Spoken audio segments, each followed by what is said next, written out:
got 2 preview cards to share with you today from Aetherdrift, courtesy of Wizards of the Coast, #free preview. I was not paid to preview these, I was just given them to talk about and wax lyrical with. I've got 1 uncommon and 1 mythic, and they're both kind of reasonable. Let's take a look at the first one. Who likes 1 mana planeswalkers? It's Malttender, a 1 mana 1/1 insect druid in green that has 2 activated abilities. The first ability is tap, mill a card, where you put the top card of your library into your graveyard. The second ability, which is why I made the planeswalker joke, is similar to our old friend Deathrite Shaman. It says tap to exile a card from your graveyard and add 1 mana of any color to your mana pool. Well, it doesn't say to your mana pool because we've got new wording nowadays. Now, let's be honest, it's not quite a Deathrite Shaman. It's probably closer to a bad Birds of Paradise, but a bad Birds of Paradise is a Birds of Paradise nonetheless. The important things to note here is that A, it's an insect which may play into future synergies, considering one of the race teams, the Speed Brood, are a bunch of insects. B, it mills cards itself, enabling itself for future turns or enabling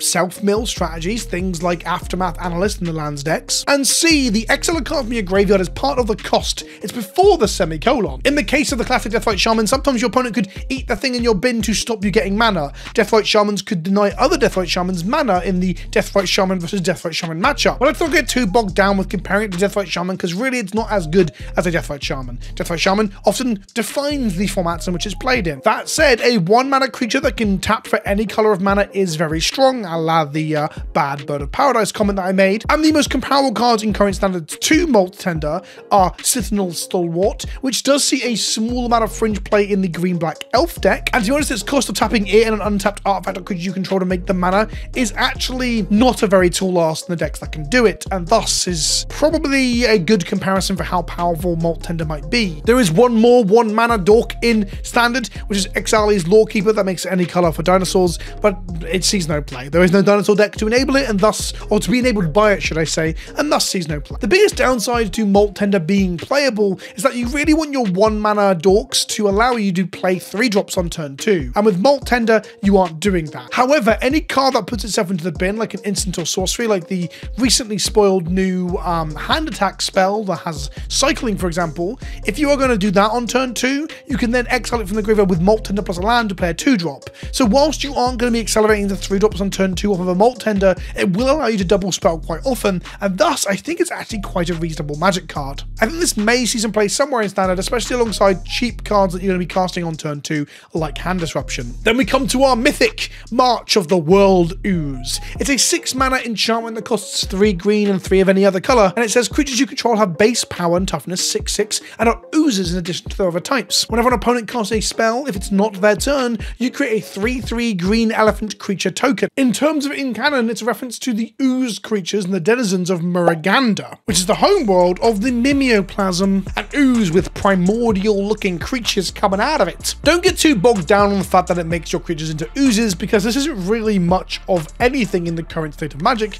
unless you get more ooze support in the current set. There's probably 2 ooze synergies. A, Progenitor Ooze will enter with counters equal to the number of oozes you control, so if you cast a couple or even just 1, she's going to come in as a 6/6 and then get a load of counters equal to the number of creatures you control, so that's kind of a buff for them. Meanwhile, Biogenic Ooze will, at the end of your end step, put a +1/+1 counter on each ooze you control and make it more ooze itself, of course, but namely it'll grow your team. And the main thing in assessing whether this is any good, and I am talking predominantly about Commander here, I don't think this is really going to be a classic constructed 60 card rare, to be honest, but it's the 6/6 power and toughness bit. Namely, if you're playing some sort of token generation strategy, you know, your Chatterfangs and your, what's the other guy called? Balin the Haymaker being the 2 really popular ones at the moment. Let's say you have a load of 0/1 Eldrazi Scion around, or a load of squirrels made up of a Deep Forest Hermit.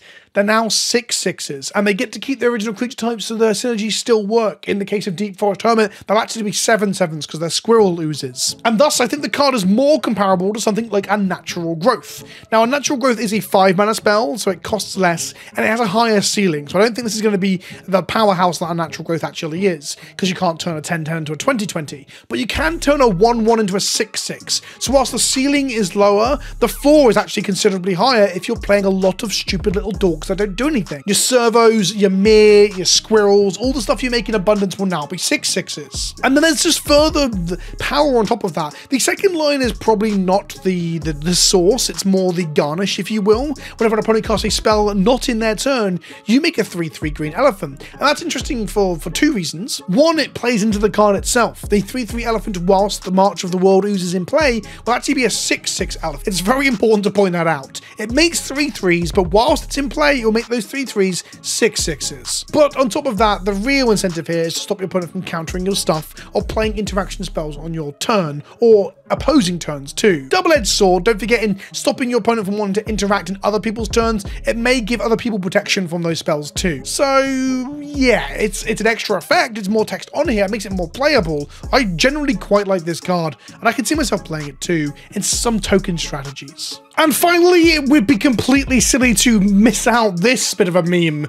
The art has something interesting hidden in amongst it, an Easter egg if you will. If we zoom in and we enhance, and we zoom in and we enhance, there's someone with a sword hidden in amongst that elephant. It's someone quite, well, I'm just gonna say it, Garrick shaped. When this art was first shown off, independent of the card, at the Vegas panel, there were people on Reddit and on social medias asking if Garrick was coming back, and I was scratching my head about why this made 3/3 elephants, and I actually thought maybe it's because it's a reference to Garrick. But on looking back, Garrick only makes beasts. Is this a nod that when Garrick finally returns, he'll be making 3/3 elephants? Only time will tell. Let me know what you think in the comment section below of March of the World Ooze and Malt Tender. Do you think either of them are playable anywhere? Do you have a home for them in mind? Let me know in the comment section below. And thanks for watching. If you enjoyed the video and the cut of my jib, why don't you subscribe for more magic content? I make way too much of the stuff. I'll see you in the next one. Ta-ta for now.